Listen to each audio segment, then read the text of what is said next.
Bienvenidas, bienvenidos. Me llamo Gladys Aguilar y soy estudiante de doctorado aquí en la Escuela de Educación de Harvard. Soy orgullosamente nativa de México y residente por muchos años de Los Ángeles. Welcome, I am Gladys Aguilar and I'm a doctoral candidate here at the Harvard Graduate School of Education. I'm a proud native of Mexico and a longtime resident of Los Angeles.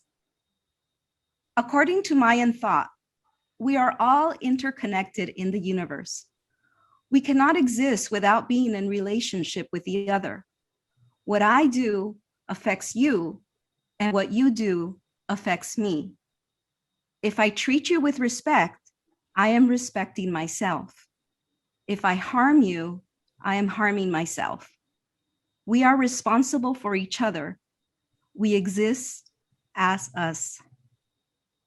In March of 1968, this concept of unity and love was enacted courageously by Chicano Latinx students in East Los Angeles, inspired by their high school social studies teacher and supported by their loved ones and community. Over 15,000 students from 7 different high schools walked out of their classrooms to protest against the ethnic racial discrimination and injustices they experienced in their schools, in the hopes of advancing educational justice for themselves and for future generations. Decades later, specifically 53 years later, we gather here today with grateful hearts and attentive minds to listen firsthand to the stories of these incredible role models whose legacy deserves to be recognized and celebrated in US curricula, classrooms, and homes. Thank you so much, Gladys, for that beautiful introduction. Bienvenidos a todos, welcome. My name is Jeanette Garcia Coppersmith, and I'm a first-year doctoral student in the education program here at Harvard. First and foremost, though, I'm a proud alumna of the Los Angeles Unified School District, so shout out to Highland Park. I'm deeply grateful to today's panelists for their direct action and service improving our school system.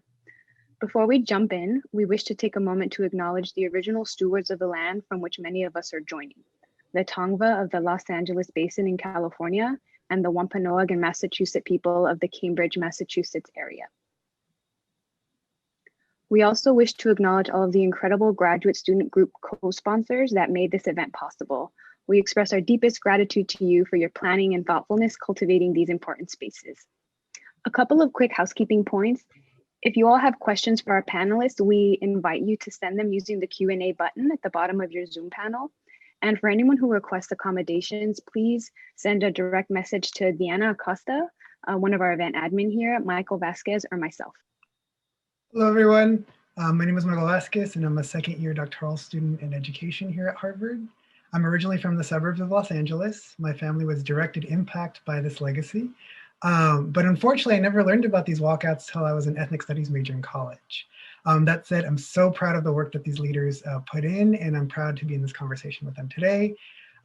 Just a quick overview of our plans for today. We're going to present each of our panelists before they dive into the discussion about the walkouts, and in addition to current issues in education facing Latinx students.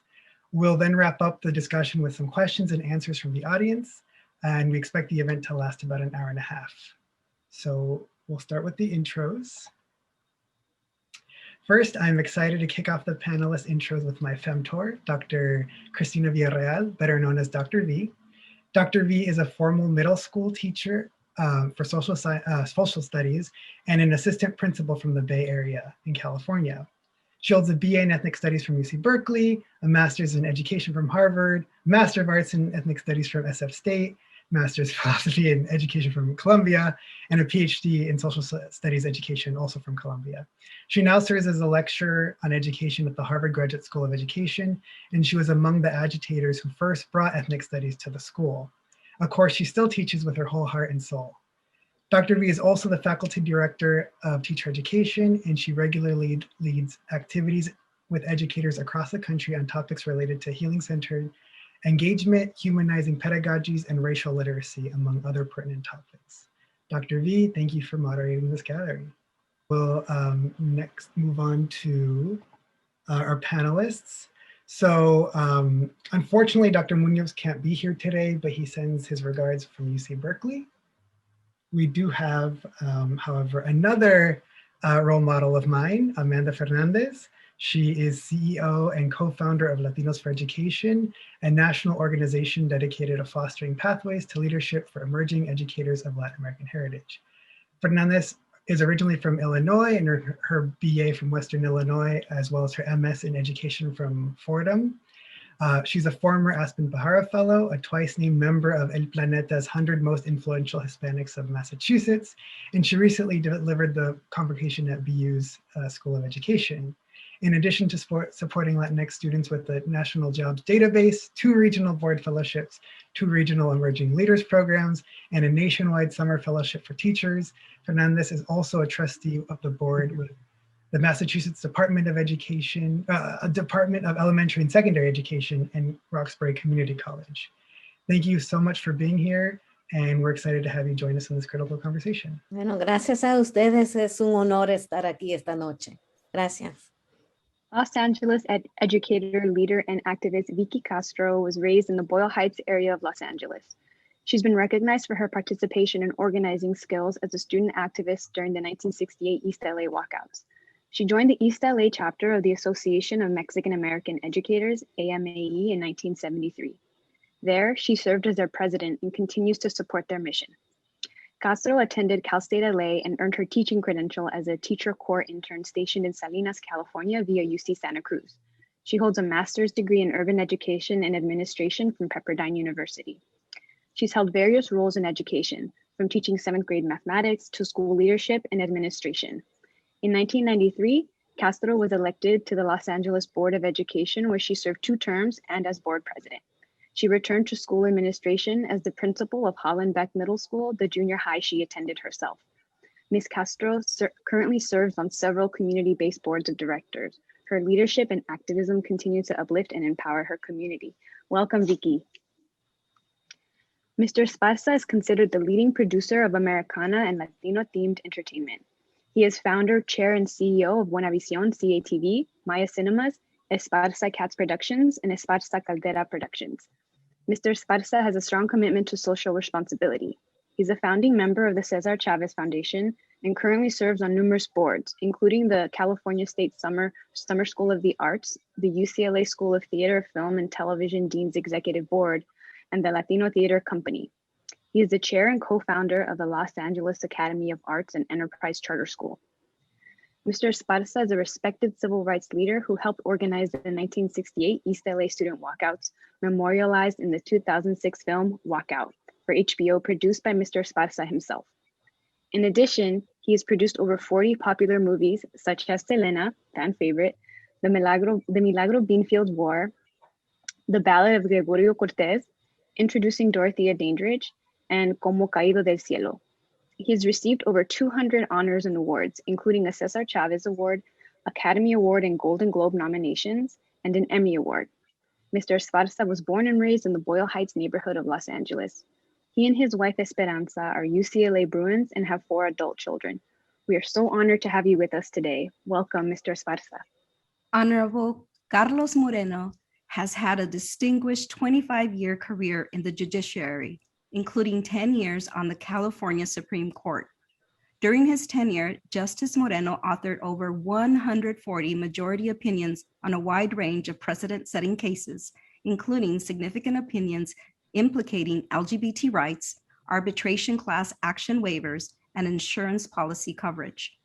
Previously, he served 15 years as a trial judge in state and federal courts, presiding over hundreds of trials, covering the full spectrum of criminal and civil litigation. Most recently, Justice Moreno served as United States Ambassador to Belize, where he made great strides in advancing citizen security within Belize and the region, focusing on citizen protection, economic development, and governance. Justice Moreno is a first-generation Mexican-American and fluent Spanish speaker. He was the 3rd Latino to serve on the Supreme Court of California. Justice Moreno has been honored with numerous accolades for his work on and off the bench, recognizing his commitment to equality and justice, his pioneering accomplishments as a Latino, and his work in child advocacy. He has served on numerous community-based organization boards, as well as an alumni fellow on the Yale University Board of Trustees. So honored to have you with us, Justice Moreno. Muchas gracias por tu gran trabajo de justicia social y por estar con nosotros. Thank you, Gladys. I'm honored to be here. You neglected to mention that I'm a graduate of Lincoln High School, one of the schools that will be featured in the Moctezuma's movie. Thank you, love it.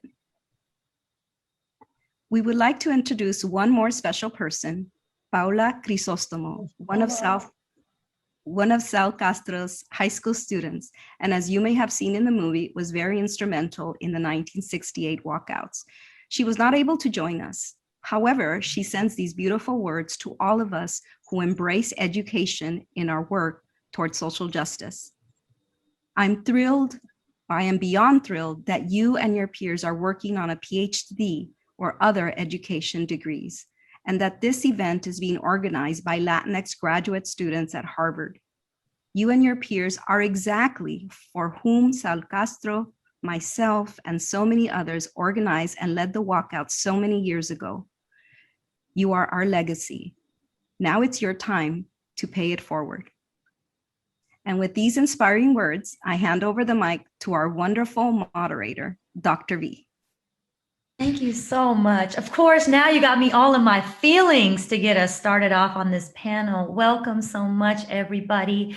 Definitely want to begin by thanking our organizers, Gladys, Jeanette, Michael, and Diana for helping to make this labor of love possible. And so honored to just be in community and to be sharing space with our incredible esteemed panelists. So please drop love in the chat. I mean, the bios themselves, if you're not feeling super inspired, I'm deeply moved. Thank you to Gladys for bringing Paula's words to ground us today. As the first Villarreal in my own family and what it meant to my family to be where I am, that one really hits home.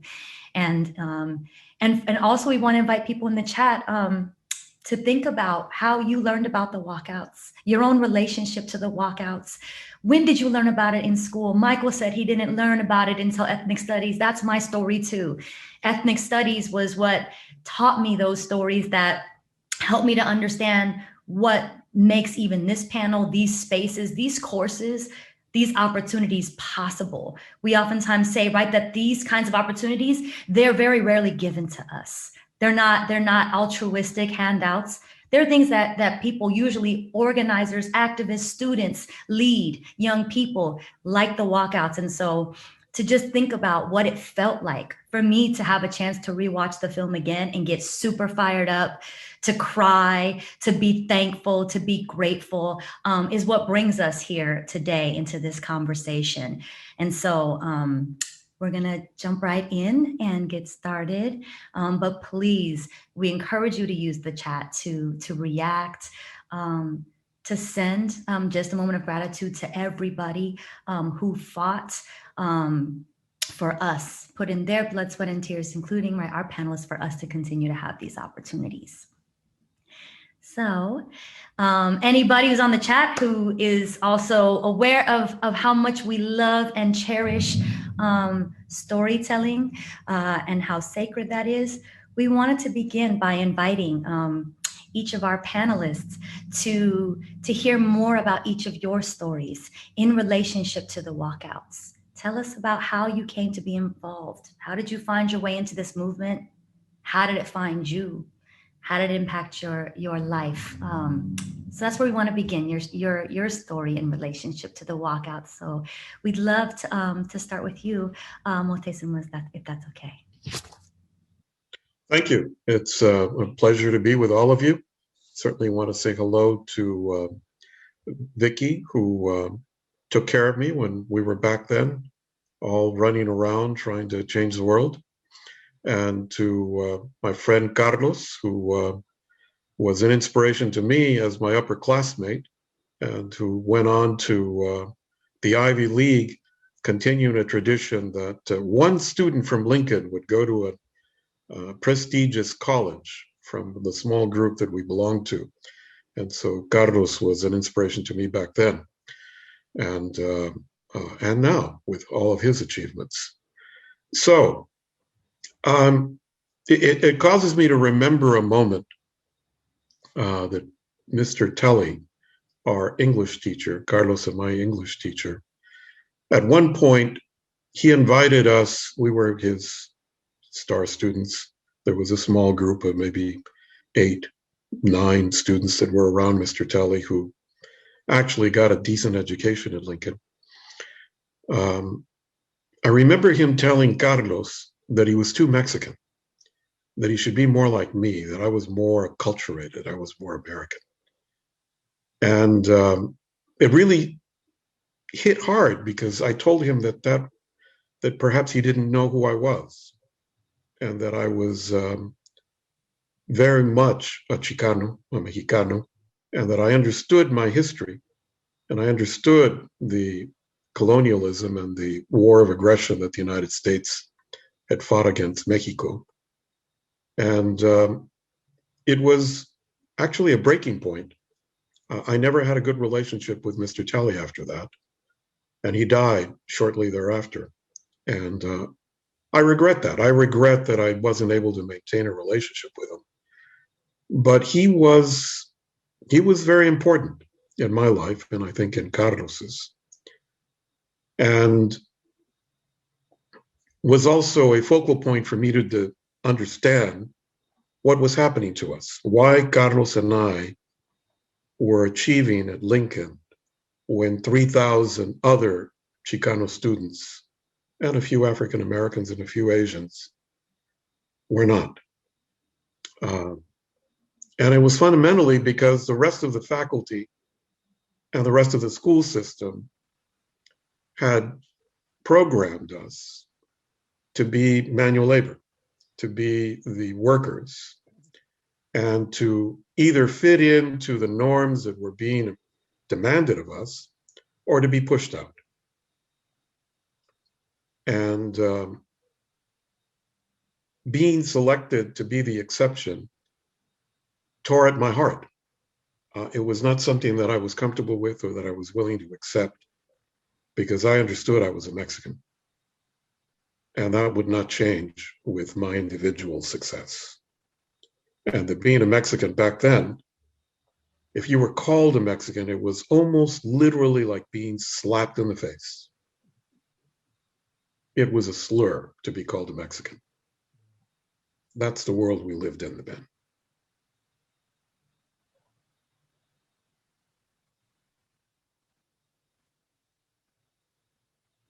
Should I jump in?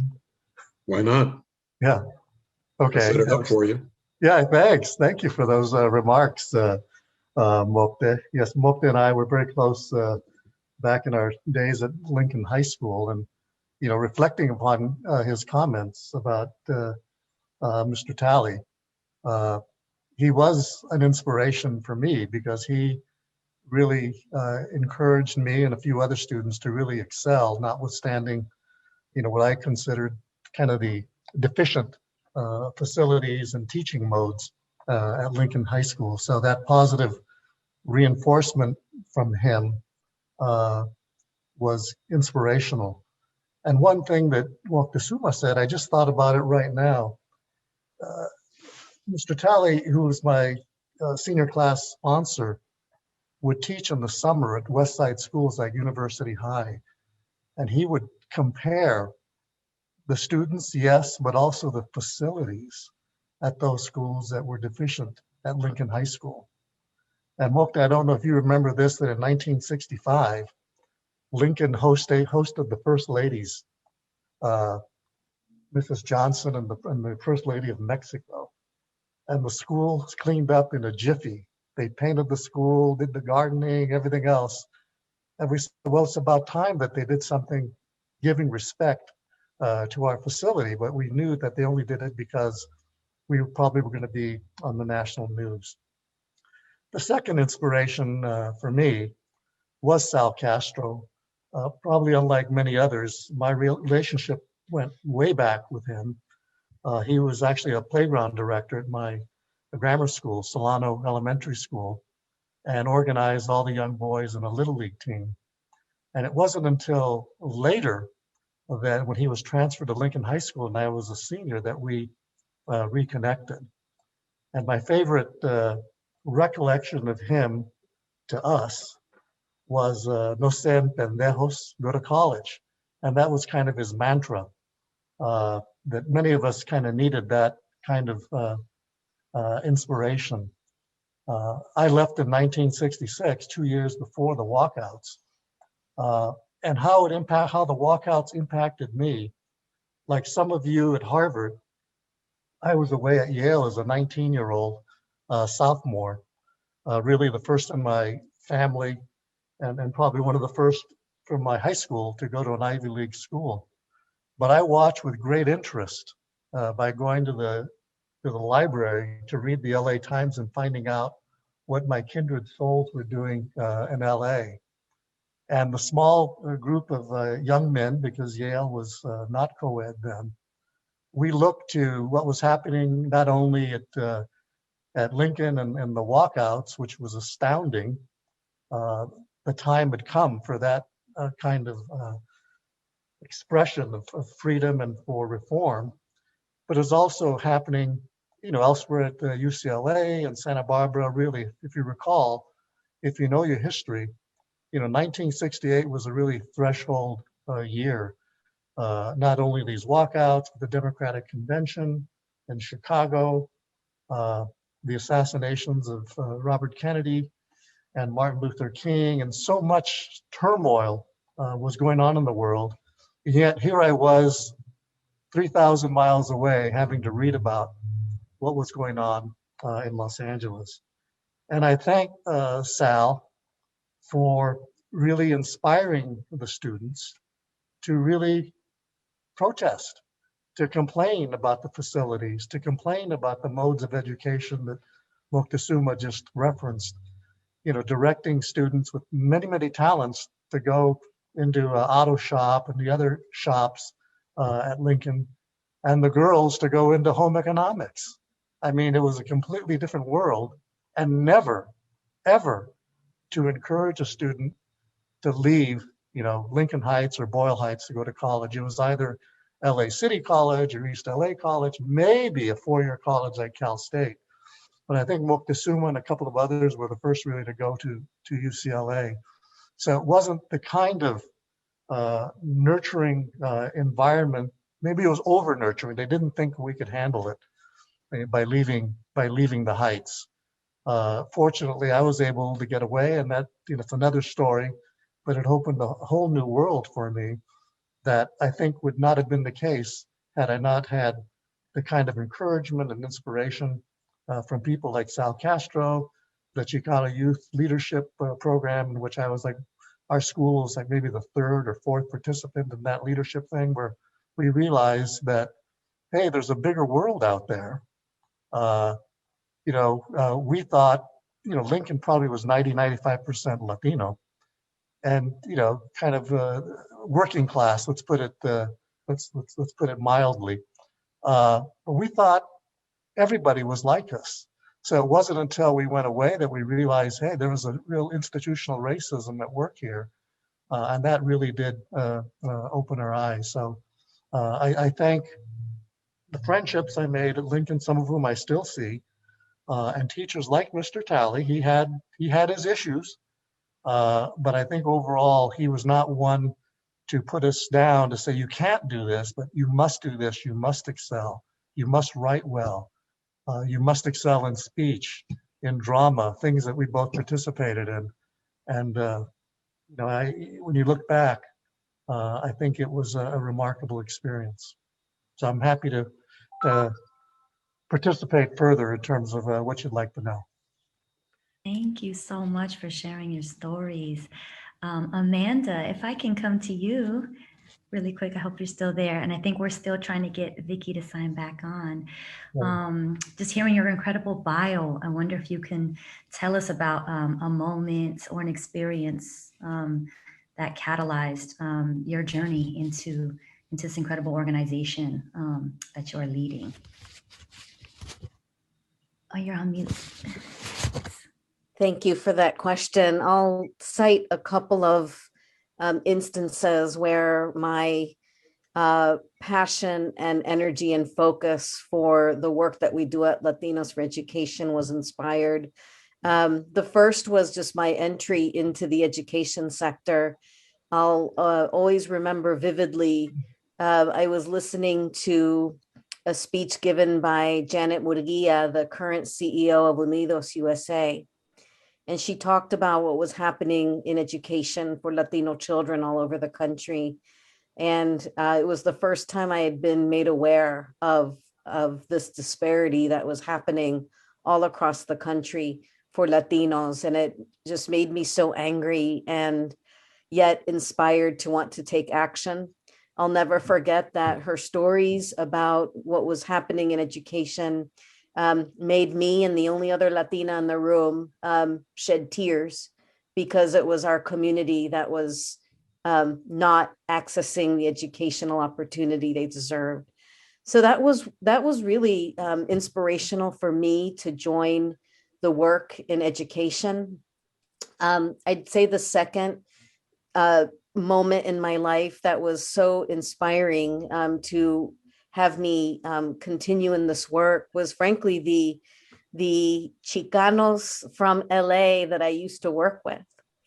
And they taught me about activism. And I have to believe that they were inspired by the walkouts and the stories, because these were my colleagues from Boyle Heights. And these were my colleagues who had grown up with the same kinds of challenges, the same experiences of being told, you should not go to college, but you should do this. And then one particular Latina from Boyle Heights who went to Harvard and came to Harvard and realized how far behind she was, even though she was at the top of her class. So those couple of experiences and colleagues in my life, I think are directly associated with the walkouts and part and parcel as to why I do the work that I do. Thank you so much for sharing your beautiful story with us. It looks like Vicky might be back. As we wait for her to reconnect, we're happy to see you. I want to, especially with the story that you just shared, Amanda, this incredible film that has really brought us together, has brought the story of the walkouts, your stories, into so many homes and so many classrooms. And so, Mote, so we're hoping you can tell us a little more about the journey towards producing this film and making it possible, because oftentimes, right, especially for young people, they get to see films, but we also know that to tell our stories, to get our everything, it doesn't happen overnight, right? It's not it's not easy. Starting organizations isn't easy, but to have a film that can tell the stories so beautifully, we would love to hear about your journey towards making it. Yeah, as Carlos mentioned, Mr. Telly was our drama, English, and speech teacher. And so my love of theater, storytelling, comes from that experience. And I was an actor for a while in high school. So was Carlos. We appeared in a couple of plays together. And let's see, Wonderful White Ice Cream Suit, The Bald Soprano, come to mind. Helen Keller's story. Yes. I remember of the one piece that you wrote, the Junjun, that you performed. Yes, right. So the storytelling is part of my my education, my upbringing. And I lost my inspiration for drama, for theater, for storytelling, or maybe lost is not the right word. It was suppressed or quiescent because of the civil rights movement, because that was totally consuming, and it felt frivolous to me at one point, like it just wasn't vital enough to compete with the life and death struggles that we were in. But Sal Castro did put me in charge of media relations, and I quickly ended up on a radio show on KPFK Pacifica, which has WBI in New York. Some of you may be familiar with it there, at the Pacifica Foundation. And so I had a show called La Raza Nueva for 7 years, every Thursday night at 9 o'clock. That was one of the voices of the Chicano movement. And one of the things that I did on that show was to bring in storytellers, artists, poets, and theater groups. And so that rekindled my love, and I ended up in film school at UCLA during this period, quite by accident, no intention to be a filmmaker. My intent was to open up the film school to bring diversity and equity to it as part of an assignment that I got from MECHA, Movimiento Estudiantil Chicano de Aztlán. Different students were given different departments to go after. And so I organized a sit-in, took over the dean's office, and demanded that they create a ethnic studies component to the film school.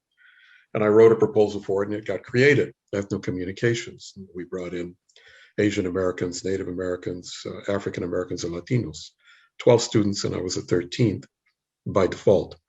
I ran for cover because I got drummed out of the history department at UCLA. Was given an incomplete California history course because I cited revisionist texts that were not on the approved reading list. Carrie McWilliams, North of Mexico, Leonard Pitt, Decline of the Californios. And Huntley, who was a professor, had written the textbook on California history, and I didn't cite him. So me chingó. So I went to the film school to graduate. I was turned down. I'm giving you a long history because you asked me, how long did it take? Well, it actually took 40 years. Once I graduated from film school, 1973, and I was fortunate, did a documentary called Cinco Vidas that won an Emmy. Yeah. That was my thesis. At that moment, I was committed to documenting Chicano history, to documenting who we are, and to transforming the stereotypes that plagued us in Hollywood by changing those stereotypes to three-dimensional human beings, changing our image in the world. So I first had to become a successful Hollywood producer who had given studios what they wanted, which is ratings, box office, and awards, before a studio was willing to let me do what I wanted to do. And Walkout was that movie. And it took more than 10 years in development at HBO. And during that time period, I did Dorothy Dandridge, which won a Golden Globe and an Emmy and was a huge hit, and launched a career for two extraordinary people, Shonda Rhimes, right? To Shonda Rhimes' world, right? She's got all these shows on television. She was a writer. And Halle Berry, who won an Emmy for a dramatic performance. That was her first time to being taken very seriously as a dramatic actress.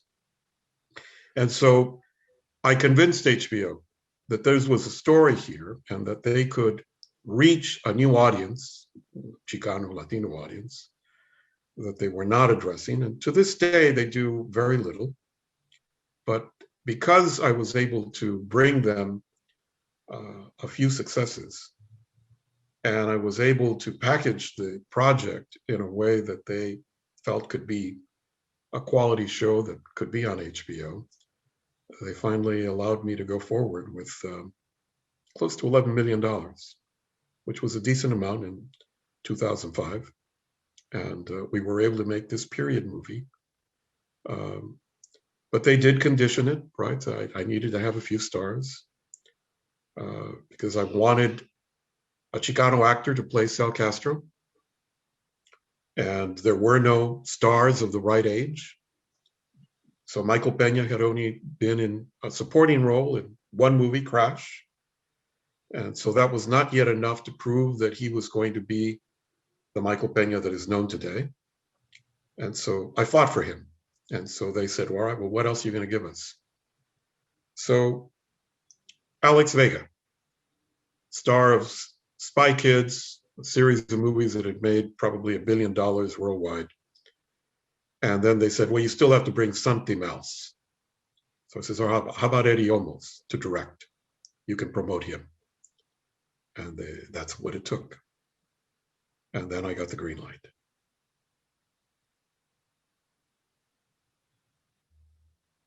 Wow. I'm inviting everybody who's also listening in, the folks that are on the call, to just take a collective breath in and out, because that is just to honor the 40 years that it took to the 40-year journey towards making this film. Thank you so, so much for sharing that journey with us, but importantly, for not giving up, for fighting to ensure that this story was told in such a deep and meaningful way. Thank you for sharing that with us. And so, yes, Michael Pena portrayed Sal Castro. And so the next question that we wanted to move towards, and hopefully we can get Vicky's audio and video back. She didn't have a chance to answer the first question, but she will, because we know we got to hear her stories during our earlier meeting. So we're gonna just put that energy into the universe.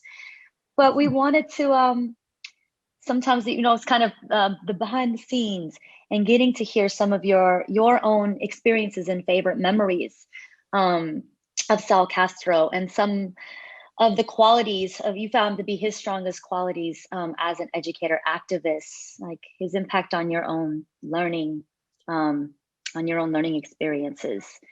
And so, yeah, if I could step in here. Go ahead, it'd be great. To fill the void while we wait for Vicky, who I think is more knowledgeable than I am. She also attended, I think, the initial Chicano Youth Leadership conference out in Malibu, but that was Sal's baby. He basically, you know, gathered leaders from the different East Side schools to, as I look back on it, to raise Chicano consciousness and pride. You know, people used to use the term sleeping giant back in those days, but he wanted us to speak up, to really take issues and consider those issues in terms of improving our education. So it wasn't just individually, you know, go to college, but it was take notice of the schools, what you're being taught in those schools. And I remember quite distinctly, one of the schools you would pass on the way to Malibu on Sunset Boulevard was Palisades High. And this might even be in the movie Moctezuma, where Latinos or Chicanos go into the library.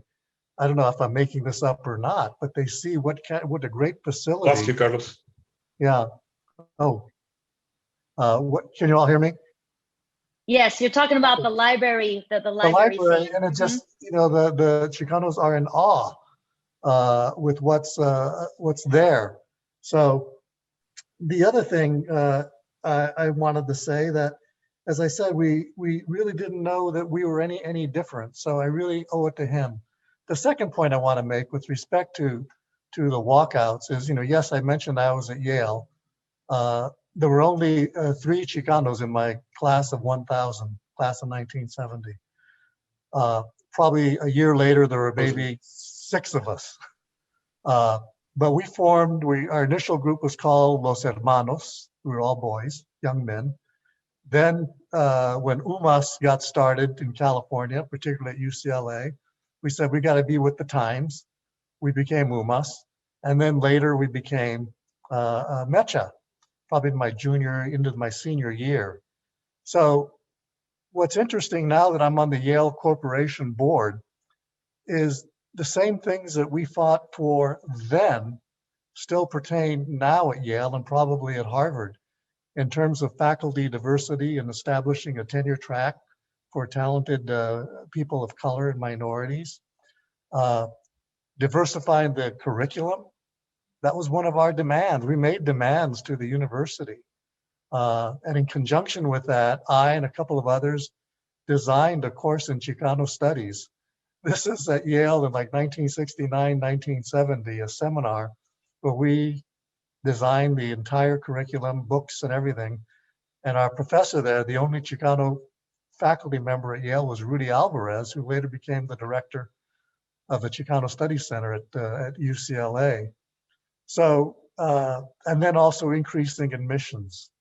You know, in my senior year, we got the first Chicana admitted to Yale, who was from Los Angeles. When I left, there were only 15 of us. This is in 1970. When I go back to Yale now, there are probably over 500. Not in the college and the professional schools and so forth, the graduate schools. So it really almost moves me to tears when I see the huge sea change in terms of at least admissions. Curriculum needs a ways to go, and certainly faculty, which is a long, drawn out, very competitive process. But those are the things that I'm advocating for, very sensitive to, now that I serve on the Yale Corporation board.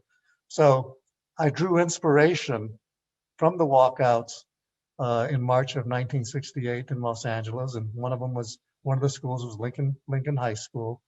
And I think in the movie is a great retrospective, like a period movie, as Moctezuma called it, to show that, you know, the issues that are raised then still pertain to our present climate in the field of education. There's much to be done. God knows there's much to be done even now. So it's kind of surprising that many of the students don't know about the movie or that period of history, particularly the blowouts. But it's something I think that we can all learn from even today. Thank you so much. I think we have some notes that Vicky is just trying to sign back on through her phone. So we will await for her so we can hear some of her memories. In the meantime, I think Justice Moreno, just your comment, and just in terms of 1968 to even now, I want to come to you, Amanda, and the work that you're doing, and just reflecting on today's realities regarding how educational systems are or are not serving Latinx students, and the types of, I think, leadership that that your organization, right, really works to catalyze. What are some of those, like, those reforms or transformations that you would love to see Latinx educators and leaders focusing on? So as you noted, we're in a period of time right now which elevates the need for reform even more so than ever. As we know, COVID-19 has disproportionately impacted Latino communities and has exacerbated the inequities that exist in our education system. And yet, you know, we have Latinos who will soon be making up 1 in 3 public school children across the country. They are our future. So keeping that in mind, we have to also acknowledge this reckoning that we're in as a nation right now. This reckoning that is truly important in terms of the racial and ethnic racism that too many communities of color are experiencing, that Latinos are experiencing.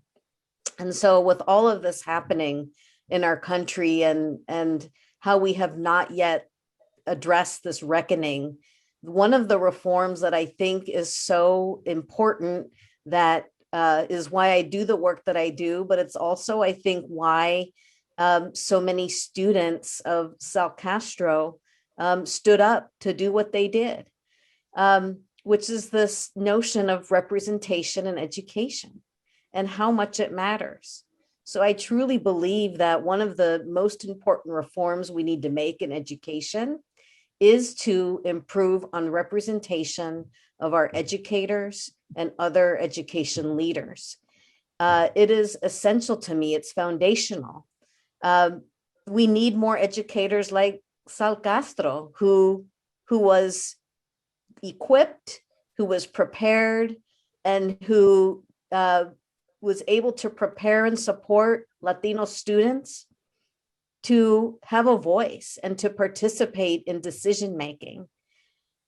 We need educators like Sal Castro who share the backgrounds of our students and families. And I believe that had to have been essential to the activism that he was able to seed with his students. We are repeating history again with this opportunity that we have with so many of you on this call tonight who are in education. It is your time, it is our time now. It is the work of Latinos for Education to not only support the leadership development to ensure that more Latinos are represented in the education system, but that we are also equipping them with the advocacy skills that they need to advocate for their students, to advocate for their families, to advocate with their students, and to advocate with their families. So we need that kind of bold leadership. It is our wake-up call as a generation right now that has so much happening in this country that we must put extra emphasis, provide extra support on the representation of emerging educators, but also existing educators. And that's the work that we do now, is to support Latino educators to be the bold leaders that our students and families need them to be. Thank you so much for the incredible work that you are doing. And as a teacher educator, I deeply empathize and feel the solidarity with that in terms of wanting to ensure that like the kinds of teachers we are preparing are worthy of the beautiful young people in our classrooms and communities. Yes, Moctezuma. I wanted to add a little bit more context for the relevance of what happened 53 years ago to today. And that's to talk about it as a continuum. We were not inventing social protest or the defense of Chicano identity back then. We were continuing a struggle that our fathers and our grandfathers and our great-grandfathers had started. And we were also reclaiming our identity, right? The very name of the student group, which we spent countless thousands of hours debating, Movimiento Estudiantil Chicano de Aztlán, was in fact a reclaiming of our indigenous heritage, of the fact that we are not immigrants, that we're not aliens, that we belong to the land, that we are part of the land, and that our ancestors had always been part of this land. And I much appreciated the opening of this panel discussion by honoring our ancestors.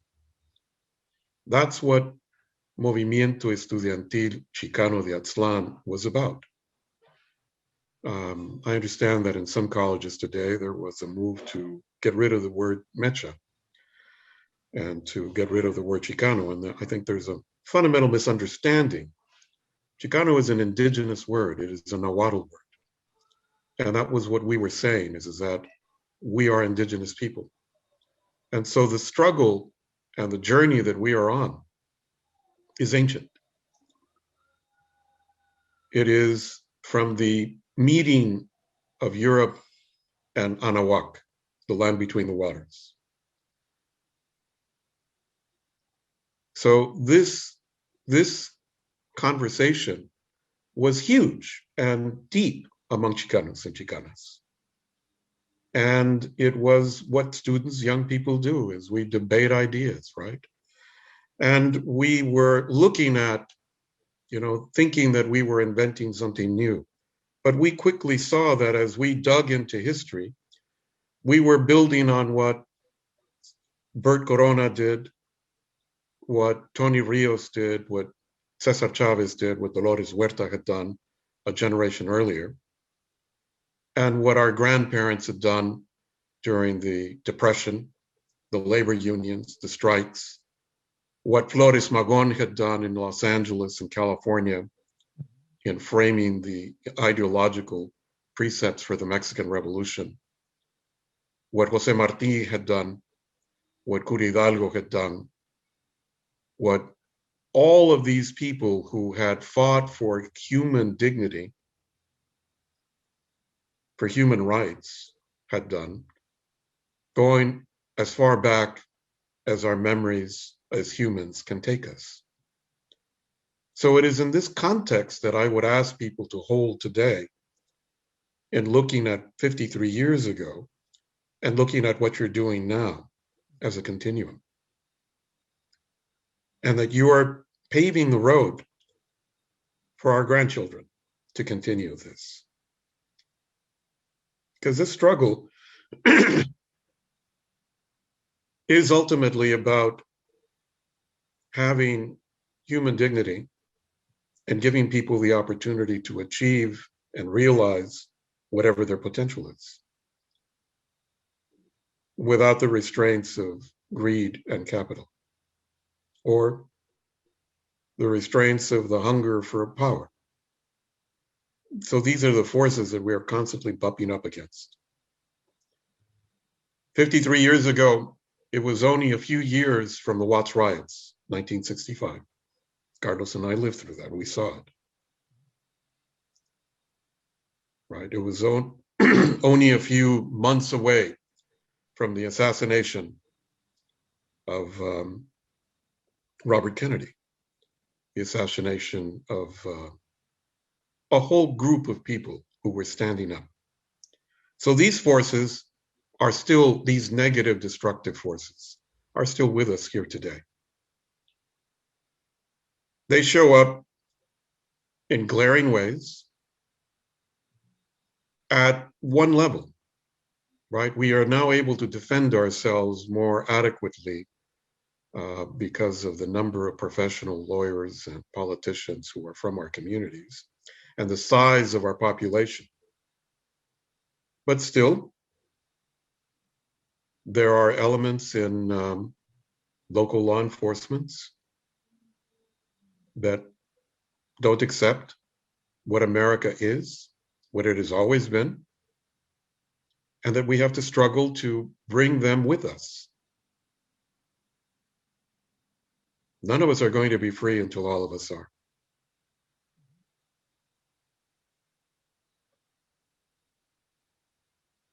So much for bringing the ancestral wisdom into today's panel, calling on ancestors that make every single movement at every moment in time possible, naming and honoring those who put their lives on the line, who lost their lives, placing the walkouts within, like you said, a continuum.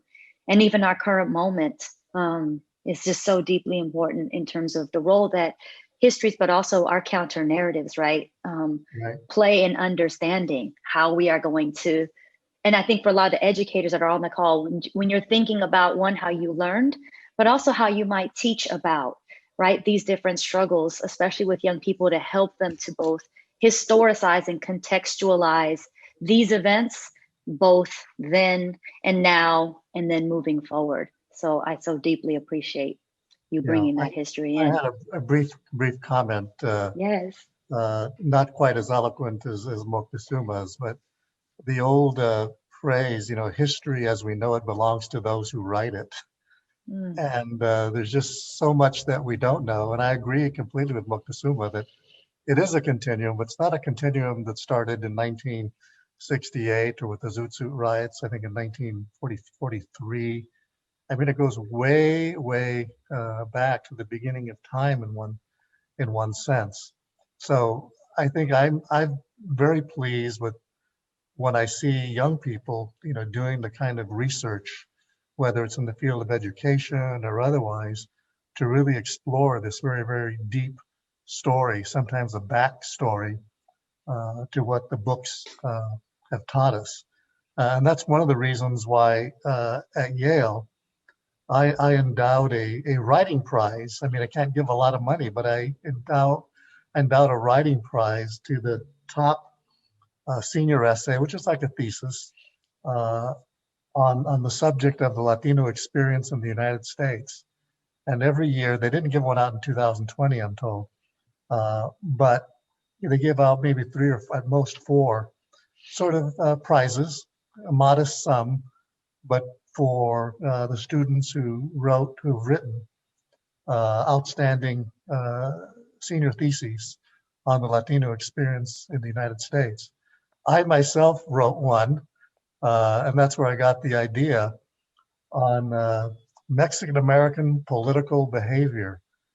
And what I would say about that is there was nothing written on Latino political behavior, nothing academic anyway, back in 1969, 1970. And just on the demographics and sociology of Mexican Americans, there was very, very little that existed. I'm sure more exists now.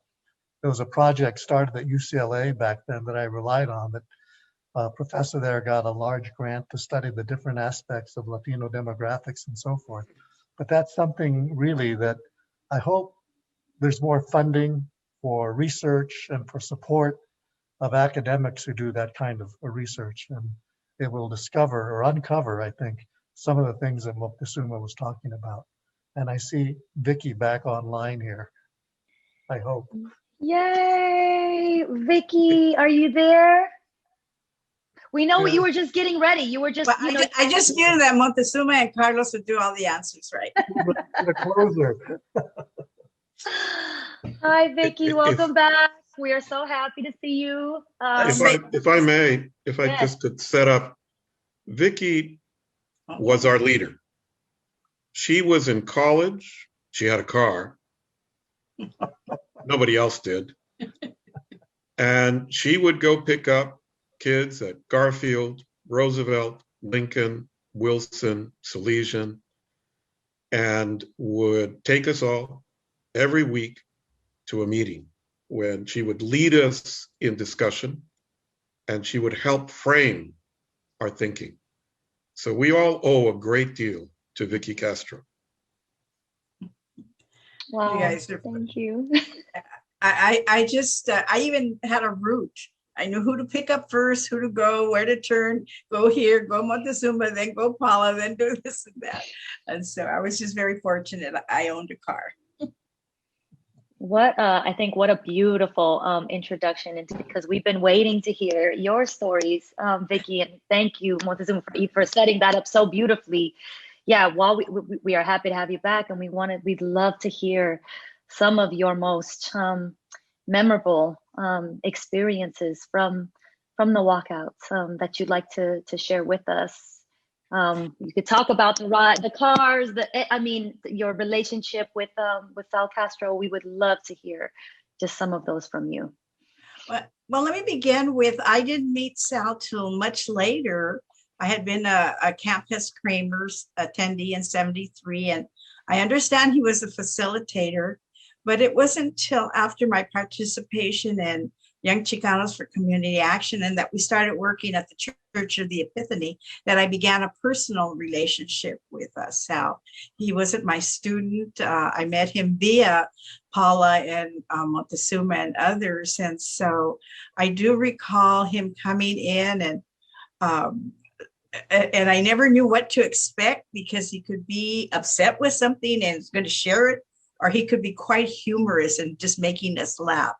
But I think the most important moment, we had already been working on what our concerns were with the school district and meeting with different district representatives, mainly through the Office of Urban Affairs. That's Pete Villagrán, Henry Ronquillo, and Pete Martinez, and started going the channels. And Sal was quite aware that we were compiling surveys, that we were trying to establish our data, be very specific. And then one day I just remember him saying, if it doesn't make the news, it's not happening. And for me, that was the click, that it had to be dramatic. And I think John, I'm going to credit John Ortiz in the meeting saying, because he was a trumpet player, that it had to be a blowout. And that was the how we were going to make our demands understood to the larger public. And I do attribute that to Sal. Other times that later on after the walkouts, when I would encounter, he always had something funny to say, his language. And I did sit in a couple of classes and saw his passion and how he related to kids, but almost from a humor, his injection of humor just caught your attention. And so it was just a very, he was a very passionate teacher. And that's what I remember mostly about Sal, and speaker, and inspirational speaker. So that's how I met Sal. Thank you. Yeah, we'd also love to hear more about, I mean, I love that Moctezuma names you, right, as just as one of the key leaders of that movement of that time. And so how did that come to be? Like, what is it that brought you, drew you to that movement, and where did you draw your fire and inspiration from to be driving folks from school to school? I don't know, somewhere along my life, maybe because I even remember when we used to play what is in the street, we had softball or kickball or whatever. I was always the one that managed to create the teams. It was just something natural, a natural facilitator, make it happen. But in 1973, I did attend the first Mexican-American Youth Leadership Conference. And for some reason, I stayed connected with some of the people that had put that on. Not 73, 63. Oh, I'm going to take 10 years off my age. You're right, 63, April, actually, first week of April in 63.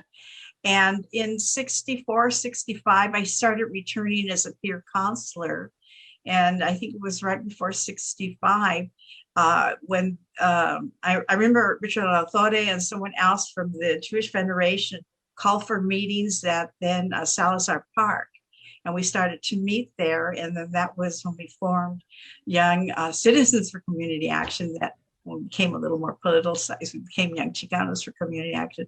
And I was very honored, I think, because once again, I was older. I was, elected chair. And we continued, I think, on 3 strands, always trying to improve the educational system. There was a group that was always working on police matter, and then great support for the United Farm Workers. And that was how I got involved. And that's the educational strand has been my mission my whole life. I think maybe that answered how I began, and lots of good memories of meetings and characters, and then the day of the Wilson walked out. I remember that meeting. Who's organizing Wilson? And I was taken. Nobody that I knew was assigned to Wilson High School to organize them. But since we have been meeting with teen posts and youth centers, I'm sure some of the students of Wilson had been exposed to our ideas of, having improving our schools and our lot. And so I remember that night when Wilson walked out, and we just said, we got to go. And then we all got our assignments, and I was assigned to Lincoln High School. I actually had an interview to become a teacher assistant there. And so I timed that interview for the time of the walkout, and I got there early. So I was entertaining the principal as others joined on campus. In fact, that's the day I met Joe Razo in the hallway yelling walkout. And the principal had begun the interview, and then he received a note, and he excused himself, and then he came in and said, I'm gonna have to reschedule this interview. And then he left, and so did I right away. And so I left Lincoln and then drove over to Roosevelt, because Lincoln was organized to walk out. I saw faculty, I saw, all these leaders there. And so it was such a different scene when I arrived at Roosevelt. The police were there. The administration had locked the gates, locked the doors, tried to maintain people inside. And I think you see the video, some of it in the movie. That's actual footage. I still can close my eyes and see that violence. So I feel disconnected to where the conversation was. Oh, you came in and just braided with the stories that we've been sharing like so beautifully. Thank you. So we're so happy you were able to come back. Thank you for everything. I would say for each of everything that you have done to just continue to make these movements, these intergenerational movements as we dream of future generations possible. We are at 7:12, so I want to make sure that we have a chance to maybe transition to some Q&A from the audience, because they've been excited to pose some of their questions for you before we close this evening. So we are going to start. We have a question from Victor Miranda, who tells us that as a grad student from an underrepresented background, I have similar feelings to Montezuma's story on filmmaking, where I feel I have to prove myself or have to seek some sort of validation from my peers or superiors. A lot of imposter syndrome. Maybe is there one of the panelists who want to answer have had similar experiences or any advice on how to combat this feeling or navigate this notion? For a big chunk of my life, I've been the one non-white person in the room. And I'm sure Carlos has had that experience. And I had to, at a certain point, confront my own feelings about whether or not I belonged or I could compete or keep up. And the more I competed, in fact, in those worlds, the more it became clear to me that everyone is just people. Yeah, there's no one out there that is inherently superior because of their background. There are individuals who are extraordinary, and they come from everywhere. Yeah, if I can just chime in. I mean, this imposter syndrome is just something I've only recently become acquainted with, and I can honestly say I've never felt like an imposter. And let me just give you one example that I think is very similar to what Moctezuma is saying, and that is, I decided to become a judge after practicing law, both civil and criminal, for 11 years. And one of the reasons I detected was that I had appeared in, I don't know, dozens of judges, and I said, you know, there's nothing that they're doing that I can't do equally, if not better. And I felt that my personality was suited for it, and nothing about my educational background or my intelligence or experience, you know, would favor anything like imposter syndrome. I felt that I could do that work. I could make those decisions maybe better than they could. So maybe when I got that first of 5 appointments, I felt, hey, I can do that. And then I just did my best in every appointment that I've had. And I'm very, very positive. So I'm not denying that imposter syndrome exists. Some people may feel that way, but I'll tell you that I think if you look at things rationally, you have self-confidence, you know, si se puede, whatever you want to say, I think you are just as good, if not better, qualified to do what others in your profession are doing. So that's what I think about so-called imposter syndrome. Yeah. I had similar, as I entered college, I was a math major. And so I sometimes was not only the only Latina in the class, sometimes I was the only female in the class. I even had a professor said, "What are you doing here?" And I said, "Hopefully to learn from you." And so, so it's a matter of not believing what they believe of you and forging forward. And it's okay to switch careers. I went from here to there and this and that, but always in the sense of I come from good roots, I have a good head on me, and I'm competitive. Right. And you always have something to contribute, no matter what your background.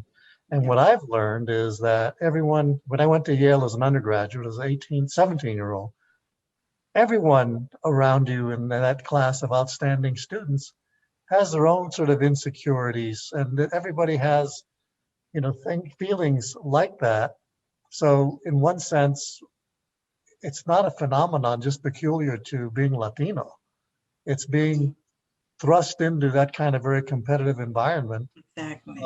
and working, putting your nose to the grindstone and working hard. So as I said, I feel very positive, and I would never listen to anyone who would say, not that they did, that I didn't belong in a certain place. Mhm. If you feel that way, discard it. Go for There is a reflection that I have about being a kid in the barrio and the cholos, the pachucos Yeah. in the neighborhood. They didn't care who you were. They were very self-assured. Yeah. And they were very comfortable in who they were. And it didn't matter if you were a policeman with a gun or you had a gun on them. There was a tremendous sense of self-assured pride and confidence that was rooted in a group and expressed individually. So I've always thought that one of the things that is reflective of the early ethos, or the origin of the ethos of the Pachuco, is that it's indigenous warrior. Unfortunately, without the leadership and the traditions and the cultural context to give that warrior spirit an aspiration, but nevertheless a warrior spirit. And yes, most of the indigenous tribes, their leadership, their wise people, were all decimated. They were all killed. Books burned, culture destroyed. But that ancient spirit doesn't get destroyed. It gets expressed. So reach for your ancient ancestral spirit. There's power there.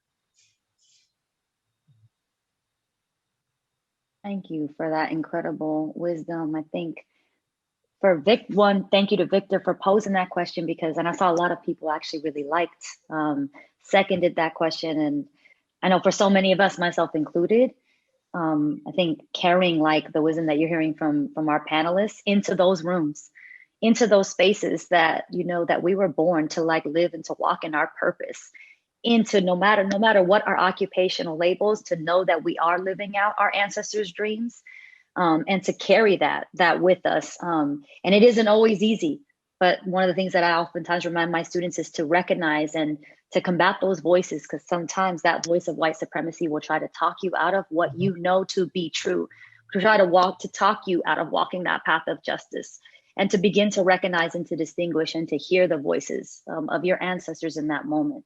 So I appreciate, I needed to hear those too, because I still battle it too. We are almost at time, and so I actually am going to move towards start to move towards our closing, because we want to make sure we have time to close and to say goodbye. And I'm hoping that Vicky will be able to get her video and audio back. But as we reflect on the legacy of the walkouts, and I think this is drawing on one of our Q&As, Shana Frank, like what you think of as the current, right, the legacy of the walkouts, the blowouts have been. And I think speaking to something that you shared earlier, Moctezuma, as you imagine 7 generations from now, and think about the legacy, 7 generations from now, what is one of the greatest hopes or dreams that you have for that generation? From this moment to 7 generations from now. So can we start with you, Amanda? 7 generations. Yep. Well, first, it was just an honor to be on this panel with you all who are so amazing and telling your story and the stories and your wisdom. So thank you. I'm truly honored to have been a part of this with you all. I mean, it's fairly simple for me. I did some research and found a quote from David Sanchez, the founder of the Brown Berets, who I believe was also in the movie, featured in the movie. One thing he said was, we wanted Chicano youth to find strength and pride in our culture, our language, and history, to make the most of our lives. With better education, the Chicano community could determine its own destiny. That is what I hope to see 7 generations from now. It really is that. It actually is language that we have on our own website at Latinos for Education, that we believe education does afford Latinos the opportunity to determine our own destiny. And that is so important. And that is what I will continue to fight for through educational opportunity for students and their families. So that's my hope and dream. The last thing I'll just say is, again, another quote from one of my favorite poems from Clarissa Pinkola Estes that says, and this is for all the participants on the call, you are made for these times. Just as Moctezuma, Carlos, and Vicky were made for your time in your activism, you all on this panel are made for this time. And so the one thing I will say in closing is, and remember, you are not alone. None of this work can be done alone. So that is the strength that we find. When we work together, we rise as a collective. Thank you for having me. I think that the opportunities and the knowledge and access to knowledge is here now. I think when I was applying to various colleges, I mean, there was no internet, and you had to request a course catalog, financial aid application waiver, everything. Everything was much slower. And I think I may have mentioned this, that the school counselors, knew very little, certainly at our school, in terms of encouraging you, whatever existing opportunities were out there. In fact, they would discourage you from, applying to a school, as I mentioned, outside of California. I was a very good high school student. I mean, I wanted to take college courses when I was in high school, and was indirectly discouraged. It's too far, how are you going to get there, et cetera. Maybe they had a point, but, I believe in encouraging students who have the desire and the vision to take courses, more advanced courses. I wanted to go to Andover for the summer, but no, that's too far away, kind of thing. But now I think there's really no excuse for current students, really. There's so much access available, through social media, through the internet, for getting financial aid, learning about different opportunities, and so forth. So I think in the,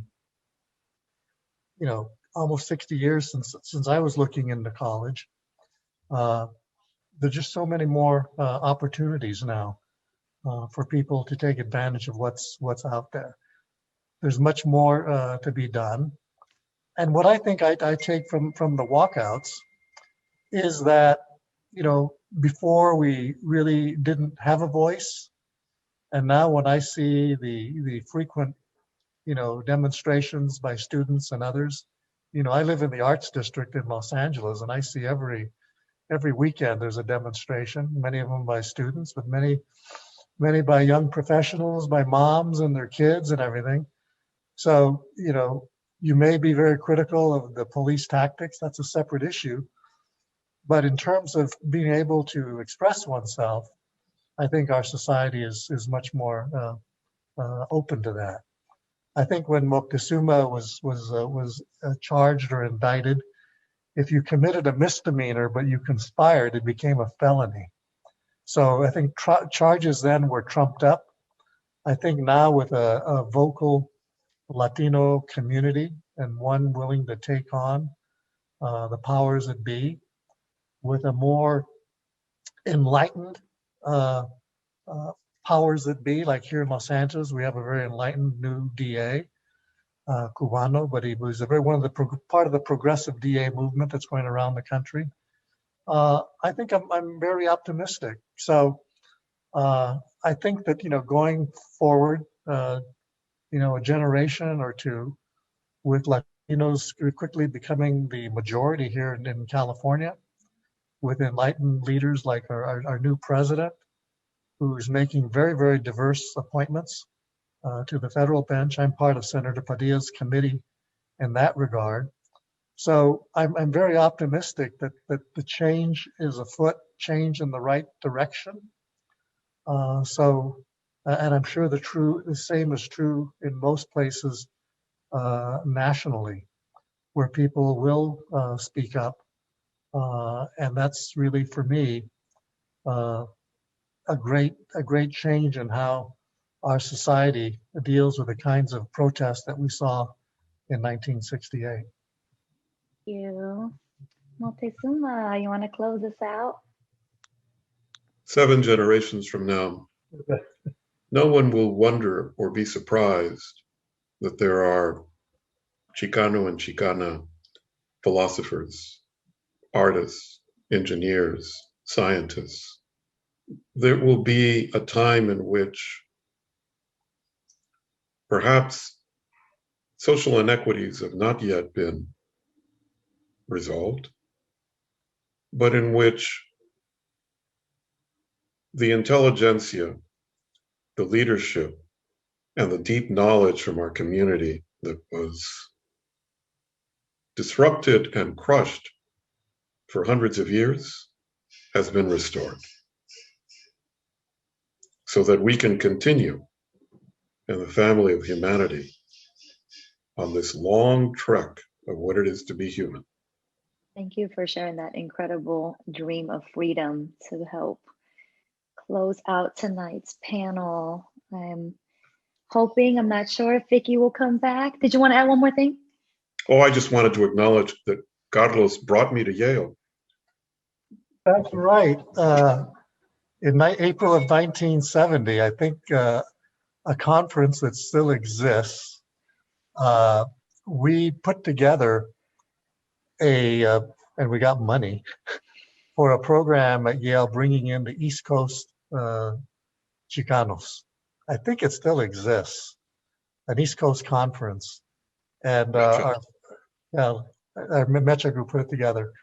And we invited Moctezuma and a couple of other luminaries out to the very prim and stoic East Coast. I think you guys were surprised that, there was a little Chicano group at Yale. And I'm sure that program continues. And, just seeing the people on this call, we're everywhere, even in the Ivy League. Carlos had a condition. He says, I'm going to bring you out here, but you have to bring me a suitcase full of chorizo and tortillas. That's good.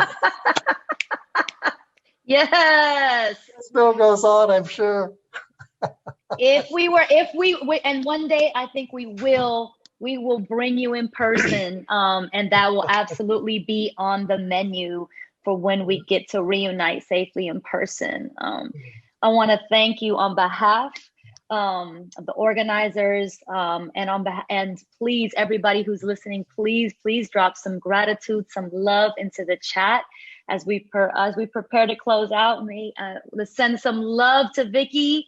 Her computer's just internet's giving her some technical difficulties, but I think I could speak for so many of us. I think people saw me, I was tearing up the entire evening. Thank you so much for sharing your wisdom. It's so inspiring to see your friendship. I think that's something that we oftentimes can take for granted, that organizing, that teaching, this work, before everything else, it's relational, and that it is heart work, and that it requires our commitment, our fierceness, our fire, but also our tenderness. And for you to just share so much of that, and to share your revolutionary visions and dreams, and the work that each of you are doing. I know that every single one of us are hopefully walking away a little bit taller. So I want to close with a quote one of our favorites from Cesar Chavez. Once social change begins, it cannot be reversed. You cannot uneducate the person who has learned to read. You cannot humiliate the person who feels pride. You cannot oppress the people who are not afraid anymore. We have seen the future 7 generations from now, and the future is ours. So thank you again for taking the time and your willingness to share your stories with us. And to everybody for joining us tonight, we are sending so much love, big hugs, abrazos to everybody, and I will pass it back to Gladys. Let's drop our love in the chat too for our amazing, wonderful, beautiful moderator, Dr. V, and big abrazos to our wonderful panelists for this memorable, inspiring conversation. And everybody, muchas gracias for joining us. If you have any additional questions for our panelists, feel free to contact me. And my information is on that slide. Que se cuiden mucho. Thank you. Adiós. Bye-bye. Thank you. Yes.